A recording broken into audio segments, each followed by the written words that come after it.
Hürmetli abunəçilərimiz, aralarızda Kempera bekli, dınıq sasteniyeli, avtomat style, Cobalt Alamanda bürgəlləriz bolsa, sizlərə hazırlanıb satıb bərəyə gəlib duran, təyyar 2023-cü ildə işləyib çıxarılan avtomat style Cobaltımızı reklama qılıb bərəmiz.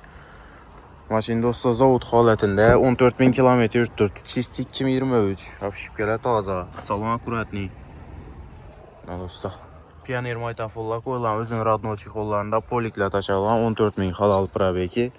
Benzində buladı. Metan propan qoyulma. İgədən. Kuzufunda umuman kırçık, sarafina defekt deyənlərsə yox maşinin. Tekşirtirəsilə, yürgənini, kraskesini, əmməcayını. Anıq bu andan Kempel saniyörəsilə özünüzə 30 qoy balonlarında benzində motora külüşdə ezilməyən təyyar halətdə avtomobilimiz. Görüşləriniz mümkün. 14.108 km yürütdürdü. Orijinal Pioneer maytafonu bu. Motor bağaç kısımlarından görüp çıxamız maşinlə dostlar. Kuzufda kırçık, sarafina defekt deyənlərsə yox. Motor kısmını güzətəmiz.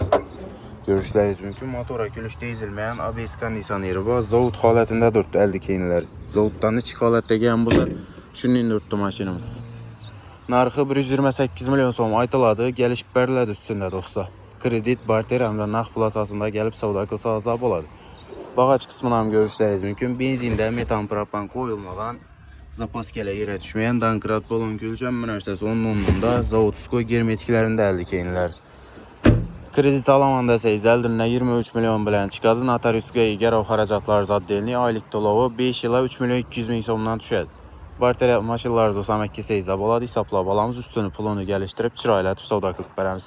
Gələ 24 saat xizmətdəmiz. Maşinimiz bugündən 9 may sənəsindən avtosalonumuzda satıda duradı. Kütük qalamız əmələriz. Gəlib bemal, maşın alamanda seyizərəm, satamanda seyizərəm. Həmmə işləriz bizəni bağa da ki avtosavda salonumuzdan tez və sifətlə bəcərib bərilədi. Gələ rəhmət.